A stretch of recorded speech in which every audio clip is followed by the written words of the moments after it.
when I fall in love with something and decide that I have to produce it and I have to bring it to Broadway, there's usually a marketing challenge around it because of my taste and because of who I am. And I am often drawn to the things that are a little more difficult, a little more surprising. And so they often go hand in hand.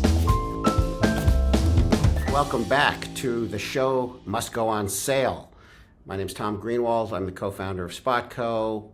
We've been in business for about 30 years doing advertising and marketing for Broadway shows, and that's what this podcast is. It's the first podcast dedicated to the art of advertising and marketing Broadway shows, although we talk about everything Broadway on this podcast. Today, very delighted to have Eva Price as my guest. Eva has been producing Broadway shows and very impactful Broadway shows for a number of years. Is 20 years too long? 15 years? Let's go with a number which keeps the mystery of how old am I? Well, she started producing when she was 11, so I think we can say she has too many shows to count, really, but I'll rattle off a few. The fascinatingly successful Oklahoma from a number of years ago. She was also a producer of Tina, Jagged Little Pill, the current smash hit And Juliet, the hugely acclaimed play Liberation. She produced Redwood, and hot off the presses, the off-Broadway phenomenon, soon to become an on-Broadway phenomenon, Titanic, is going to be her latest show. Your accent was perfection, Tommy. Thank you. Merci. She has been in this game for a while, and I can't wait to talk to her about all things Broadway advertising and marketing. The first thing I will ask you is, do you love the process of advertising and marketing as a producer? Producers wear so many hats. And have so many jobs on a show. Do you find it as a creative challenge, and do you enjoy that process? Wait a minute. I can hire someone to do this? Yes. I have to be in these meetings with you? Why has no one told me this? Well, I know you love the meetings with me, personally. But otherwise, do you love the advertising and marketing process? I actually do love it. I truly, truly love it. It is the favorite part of my day. It is one of the things that is part of producing. And it's funny, when I talk to people in other industries and they ask, what does a producer do? And I sort of give them the nuts and bolts 411 of, it's like a CEO of a startup. You're in charge of the financing and the creative and the casting and the acquiring the rights and raising the money and the strategy and the marketing. And then they say, wait, you sit in the ad meetings and make decisions and tell people what to do? Aren't they the professionals? And it's like, oh yeah, good point. They are.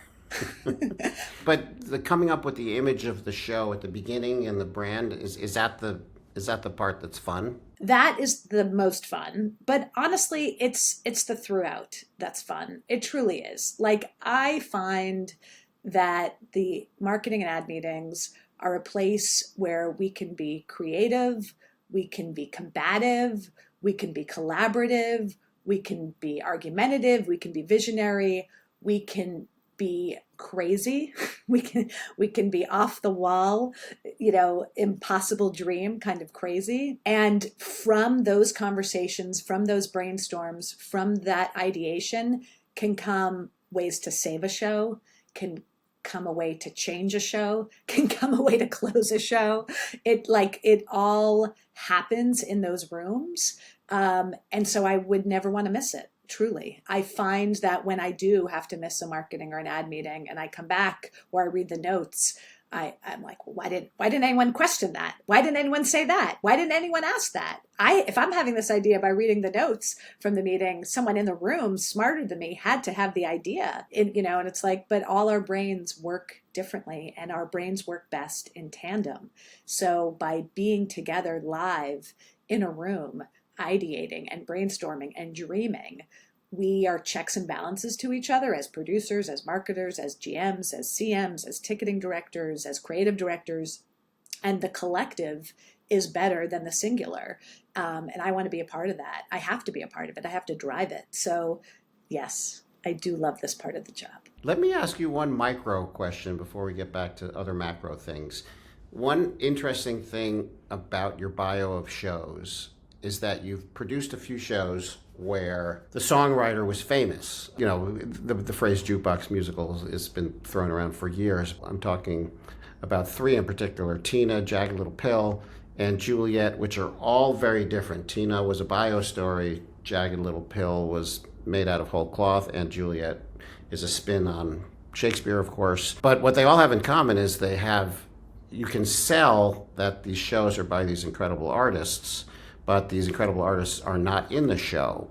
How did you find that marketing challenge, where you have to kind of thread the needle between selling those artists and telling people also, of course, they're not in the show? And did you have people coming to the show expecting to see Alanis Morissette when they came to Jagged Little Pill? Yeah, it's such a good question. I mean, each show is very different from the other, and my role in the shows were very different from the other. You know, I'll start with Jagged, which I was, you know, an originating lead producer of. I helped, you know, craft it and build it, develop it, and, you know, bring it to its first reading and bring it to the ART and bring it to Broadway and bring it to tour. And Alanis Morissette was a part of that discovery and that development the entire time.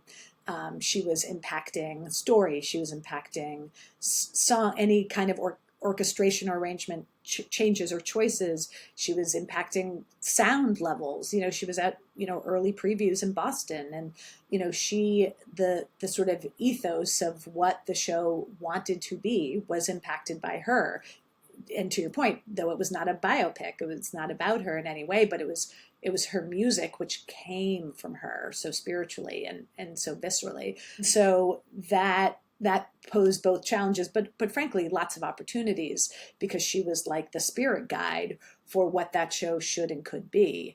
You know, Juliet is such a special show and different in that way, and that Max Martin, who wrote and produced all of those songs along with collaborators, was one of the key originating creatives of that show. You know, he produced it.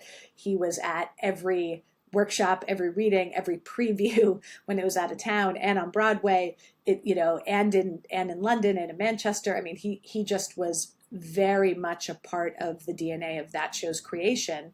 And he was not the singers of those songs, like with Alanis, where she is the sort of conduit to those songs. Max is more like the godfather, mastermind of those songs. But what is so important to him, obviously, are the artists behind those songs, protecting them, caring for them, respecting them, his ongoing relationships with them. Where Alanis sort of inspired how the show existed, these songwriters kind of informed and helped create what other artists could then put into existence. That was sort of the relationship difference. With Tina, which I was a co-producer on, so I came in very late in the process, but I love that show so much. You know, that existed already from its long run in London before I joined the co-producing team in New York. And my understanding is she was, you know, it was all before her passing. She was very involved in the development and in the creation of that, and how those songs and that story would be. Understandably, it's her life. It was her bio on stage. But I think that was a very passionate and beautiful relationship that the brilliant producer behind that show, Tally Pellman, I believe had with her in developing that. So, you know, I think the job of the producer, when you're using songs, catalog songs that exist, is to be inspired by those songs, both in storytelling and in sound, and let the brilliant creatives that you have in the room to put your show on stage actually direct the end result of how those songs are then experienced by an audience. I think you sort of step away when you have such magic, which you do in this music, and you let the music be the music. The music is popular music for a reason. If you start trying to get in the way of it, or over amplify it, or create your own version of it, I think it's a disservice. I mean, I have to say that, you know, I mentioned Bill Sherman. I have to also pay tribute to Tom Kidd, who is the orchestrator and arranger of Jagged Little Pill. I mean, I grew up on the Alanis Morissette Jagged Little Pill album. That is the music of my youth. I know those songs. I love those songs. I often find myself listening to Tom's orchestrations of those songs and enjoying them more, but like shockingly. And that I think is because, Tom didn't change things so drastically or dramatically, but he weaved and flowed with the emotion and the style and the substance of what those songs always have been into and sort of reframed them into a world for today and for that storyline. And that allowed them to blossom and become their own. So I think there's a lot to pay tribute to, frankly, in the orchestrators and arrangers of these known popular songs. They truly are the artists that I want to collaborate with and listen to even more than the original creators of the songs, because they are the ones that are reframing them for the musical theater vernacular. Do you remember conversations, I guess I'll ask you on Jagged, since that was kind of your baby, in terms of the messaging out to the public, how hard you would go at the Alanis angle? And you and I worked on that show together, and I remember a lot of conversations about how much we could depend on her to be our Sal, because it was a great show on its own. The story was fascinating and relevant and contemporary, and you want the show to be the thing, but you also know that, of course, Alanis is your initial hook. Yeah, and it was definitely a journey. It wasn't very clear from the start. There wasn't kind of one sort of dictation of how it was all going to go. I think as the world changed, we changed in terms of our strategy regarding that. But, we had two things that we had to get right and were our prerogative from the beginning. One was make sure that the world knew that this unbelievable album that spoke to a generation, that was one of the top-selling albums of all time and most acclaimed albums of all time, was going to be on stage, and people were going to hear what they expected and wanted. And two, we need to make sure that people knew this was not a story about Alanis Morissette. Or a concert. Or a concert of her work, right? That this was neither starring her nor about her. So that's why I talk about the journey of it. It was a bit of a fine line of how much to lean on her as the artist, and her name, and frankly, the imagery that we used in selling it, in the key art, in the language, in the copy, in the imagery. All of that had to take into mind those two struggles, which is she is not in it. This is not about her. But boy, will you get to hear the music you know and love, and in a new way. So that was a constant through line in what we were thinking. And I'll give some props to you and your agency. It was certainly our collaboration together that helped sort of zoom in and focus on what we then ended up with, which was the logo of all time, Alanis Morissette's Jagged Little Pill, as the lockup for the title, because that way we knew we could equate the show to her and her name. But we made sure that the visual imagery and story that we were putting out there made it very clear this was neither starring nor about a woman named Alanis Morissette. Inspired by Alanis Morissette's groundbreaking album comes an original story about an even more original family. Despite that, how often would people turn up thinking that Alanis Morissette was in the show? Did that happen? Every night. Every night. There was at least one every night. At least one. It never doesn't happen entirely. It's always going to happen a little bit. You produced Oklahoma a number of years ago, and Oklahoma is one of the great chestnuts, and everybody tends to think that they know what they're going to get when they go to see Oklahoma. You produced something, a Daniel Fish directed version of Oklahoma that was probably very, very different from what the average Oklahoma fan might have expected, which was, of course, what made it interesting and relevant and newsworthy, but probably shocked a few traditionalists out there. When you were marketing that show, how much did you have to straddle the line between one of your favorite shows of all time, and you've never seen an Oklahoma like this before. And were you at all worried that if you said you've never seen an Oklahoma like this before, you would alienate people who wanted to see the Oklahoma that they've seen before? How did you balance that? Oh my God. And your team? Besides the PTSD you're bringing back to me, you're absolutely naming like the du jour problem of every meeting. We needed to and wanted to make sure that we did not alienate those that loved Oklahoma, the classic Oklahoma, folks that loved the score and loved those characters. We were keeping all of that intact. That was very important to us and to the world, that not a lyric was changed. Yeah, not a word was changed, right? Nothing, the orchestrations and arrangements were a little different in terms of instrumentation, but the actual arrangements of those songs were the same. I mean, you didn't have a 30-piece orchestra, right? So no, we hadn't. The arrangements had to be changed. We had an 8-piece bluegrass band. So that's what got changed. Exactly. So it was very important to us that we let people know that if you're a traditionalist, if you are a classic musical theater lover, which guess what? I am, Tom. I love the American musical theater canon. Then you are going to love this because it's everything you've always known and loved, but you're hearing it and seeing it anew.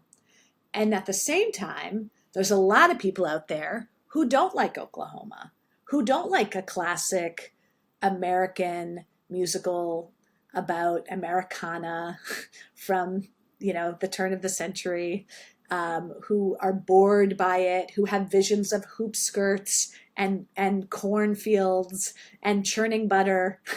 Yeah, most people under 40, in other words. Correct. Yeah. Yeah. And we wanted to say to them, whoa, whoa, whoa, this is not your grandmother's Oklahoma. You think you love falsettos and Kiss of the Spider Woman and Cabaret and Avenue Q, then you will love this production.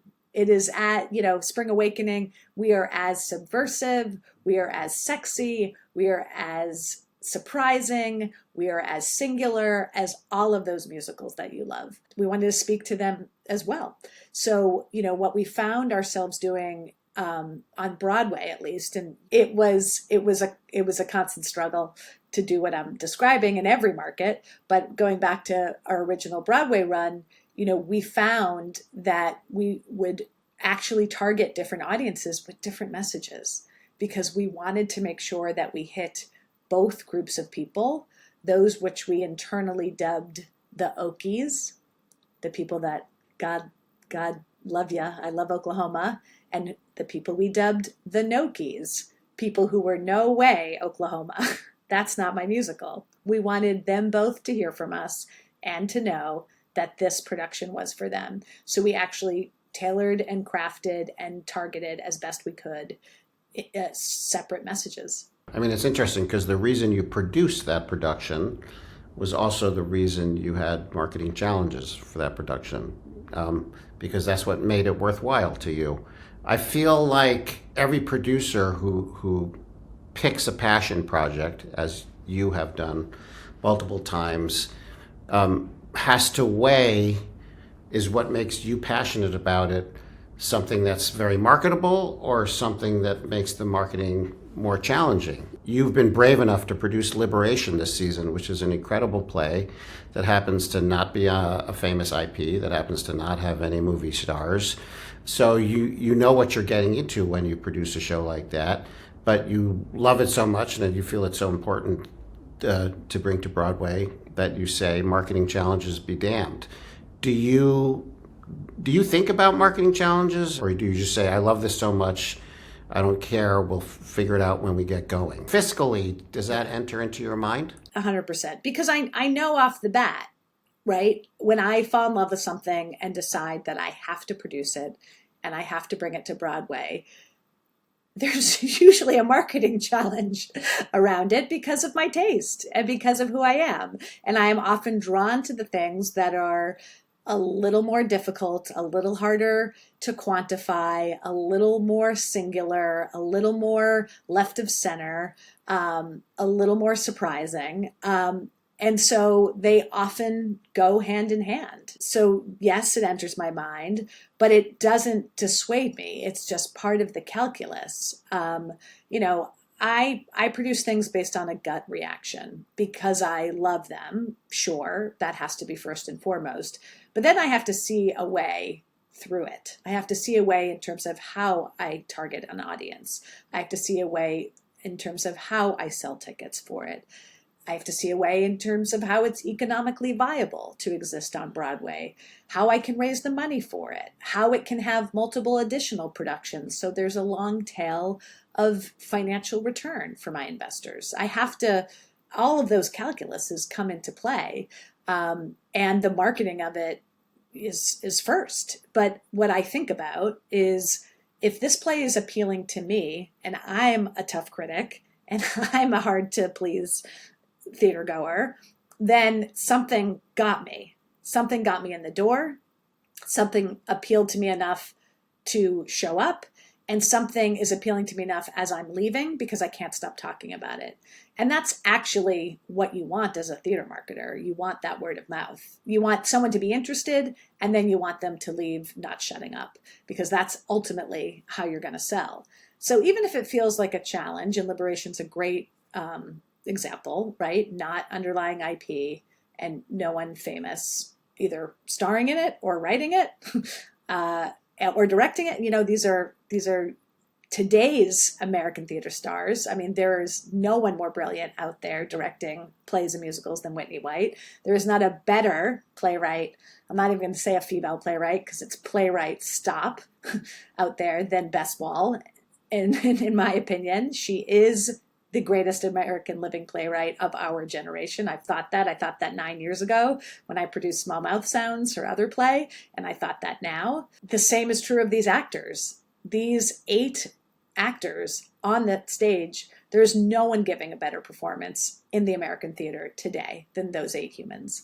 So to me, what was a challenge, I guess, because it's not a famous IP, was an opportunity. And that opportunity is artistic excellence.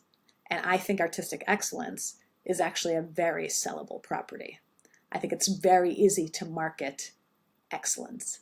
And I think one of the things that we are proven by is the end of the year best of lists, top 10 lists, best play of the year. Liberation was on every single one of them. Liberation was number 1 on many of them. And, you know, we've seen that now reflected in sales upticks. We've seen that reflected in, you know, people hammering for tickets as we're in our final month. And yes, it's been a challenge, as new plays without stars often are, but it has been a gratifying one. I'm very proud of the marketing that we came up with.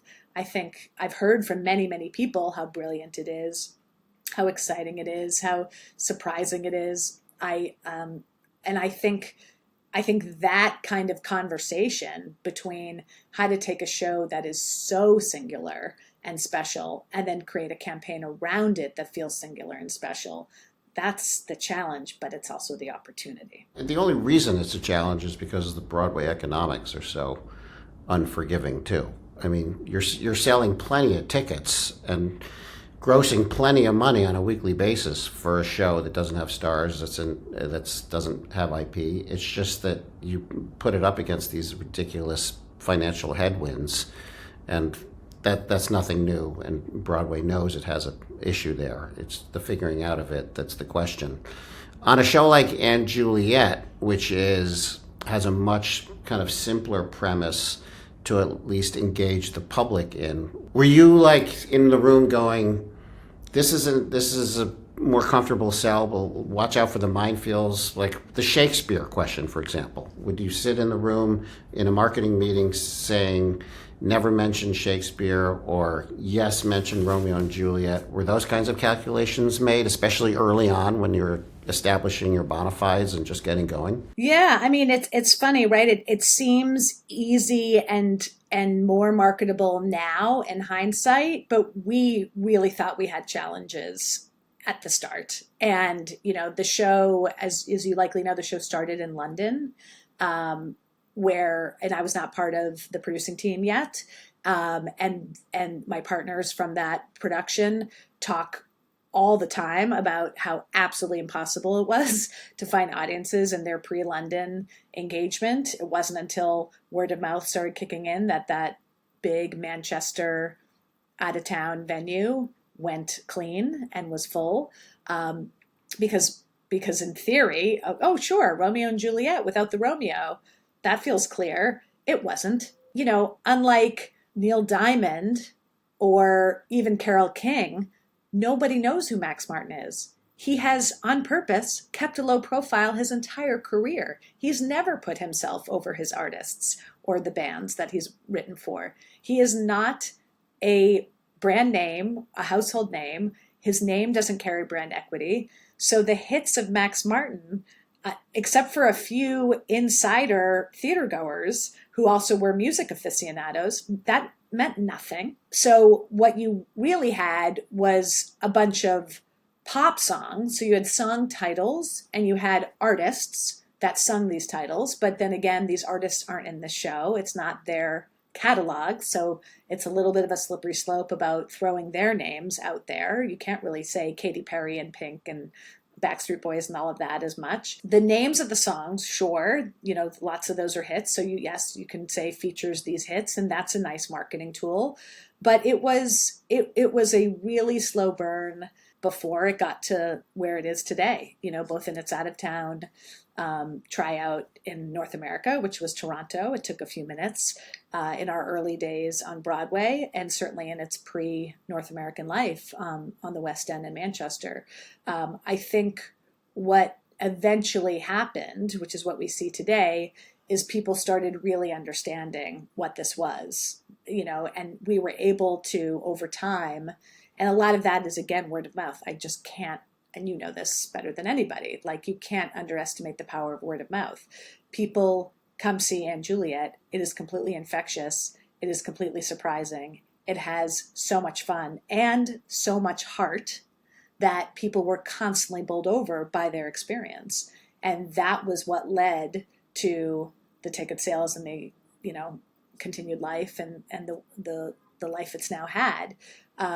But it was absolutely, back to your initial question, it was how much do we say Shakespeare? How much do we say Max Martin? Max Martin doesn't really help, but Shakespeare does. But we don't want people to think this is spinach. It's absolutely not spinach. It's the best time on stage. Yes, there are dry sparks and confetti cannons. We promise you will laugh. Like Shakespeare always intended. Exactly. Shakespeare and skinny jeans, all of that is true. So, that's really where you lean on visuals more than anything. You lean on a radio spot. You lean on an excellent B-roll capture, which was a huge investment of the show in something that we did super early because we knew we had to show the show. And we had to show both the Shakespeare and Anne relationship, Shakespeare and his wife, so people knew this was a story about a couple retelling a very famous story, because that's another thing you don't want. You don't want people thinking they're going to see the Romeo and Juliet musical. That's not a very good musical. He dies. Although West Side Story was good. Yeah, but sad. Yeah, no confetti, good, as but I sad. recall. No sad. confetti in cannons in West Side Story. No. Hey, I have a question for you. Was there any Six confusion when Anne Juliet and Six were kind of breaking around the same time? Yeah, I mean, it's absolutely something that we were very mindful of. We have an Elizabethan theme. They have an Elizabethan theme. We were from London. They were from London. What we ultimately sort of realized is we took up very different lanes. They're very much a concert. They are a concert that are, putting a spin on this classic story using these classic artist tropes. And we are not a concert. We are a book musical written by the Emmy-winning writer of Schitt's Creek. We are a play within a play. We are pop song after pop song, and the greatest love story that y'all know, but rewritten and retold and remixed. And we really leaned into kind of that language and those ideas. And Six sort of lead into its global phenomenon, brilliant original music. And we really leaned onto familiar but remixed and reimagined beloved music. It's funny, when I first saw Six, I thought it was a jukebox musical. Like halfway through the first song, I was like, wait a second, I think this is an original song. It's amazing that there haven't been too many hit musicals since the pandemic, and two of them are Six and Juliet, which are, as you said, so many differences between them, but there's a lot to be learned from the success of both those shows. So let's jump to Titanic for a second, because that's the newest thing that's happening. This story of Titanic, go Google it if you don't know it, because it's one of the craziest success stories in recent history. It's kind of like the other side of the Oh Mary coin, how this is a show that came out of nowhere and just kept going and growing and going and growing, and has now turned into this full-fledged phenomenon, culminating in a Broadway run later this year. I guess the first thing I'll say is, early on, I mean, I can't remember, when I saw it, it was in a downstairs basement theater somewhere downtown. What was the marketing process like? You probably had $6 a week to spend on marketing, but the crazy success of Titanic, and you mentioned word of mouth, how powerful that is. And of course, you get out of the way when something like Titanic is happening and the word of mouth is blowing up. But do you remember the early marketing conversations for that show, and how to handle it and how to ride this word of mouth train? And how much do you think was the success of Titanic attributable to how you marketed the show? And then the second half of that will be, when you're coming to Broadway, is it just more of the same, or do you anticipate new marketing challenges for the Broadway run? Such a good question. I love that that's your last throwaway, no big deal, easy question from your pal Tom. In 10 words or less. No? Listen, No, I'm really curious, especially about if you're starting to think, I mean, obviously you're starting to think about how it's going to be marketed on Broadway. But it's also, if it ain't broke, don't fix it mentality. So how do you manage those two things? Yeah, I mean, the thing that we always wanted to do about Titanic was let Titanic be Titanic. Don't try and make it something it isn't, which means it's the kookiest, craziest, zaniest thing on stage. So it should be the kookiest, craziest, zaniest thing in its marketing. It should be kooky and crazy and zany on television, on the radio, in a print ad, in a digital ad, in the copy, in everywhere, in the front of house. And so we just let it be what it always was meant to be and not anything else.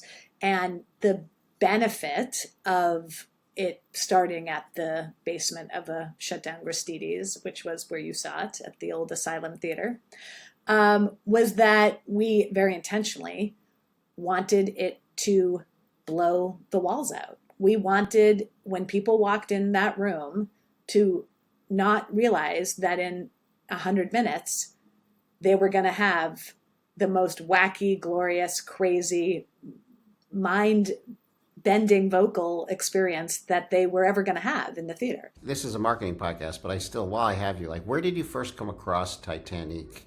And where was your mind first blown with this thing? I went to a very early stage concert reading of it in Los Angeles in 2018. And it was in that night that I knew it was something I had to produce. It was kind of pretty karmic in that way. But I didn't know it when I walked in the door. I was actually just there as a friend of one of the creators to give him advice on what to do next. And your advice was come with me. Yeah, I mean, turns out that was his secret plan. I don't doubt it. So that's how that worked out. But, it was kind of that same mentality when we put it up at the asylum. We thought, okay, invite people in, let it be what we know it is, and let it blow everyone's minds in this tiny little room. Let it exceed expectations. And, it took a minute. We, had to give away lots of tickets in the early days and lost a lot of money and didn't know if we would make it. And then, the fire hit the fan, the rubber hit the road, whatever the wonderful analogy is. All those metaphors. it all applied, and it all came together and all gelled, and we sold out the rest of that run in that tiny little theater and knew we had to move to a bigger theater that was not being shut down.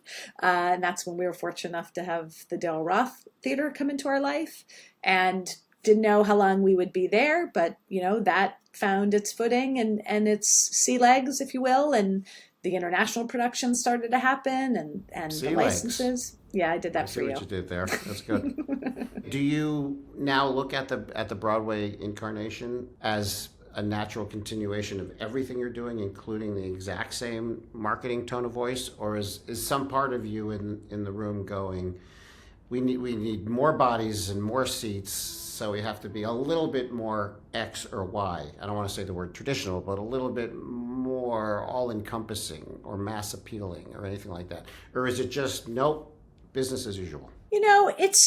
Listen, is anything ever business as usual? You have to respond to the world you're in.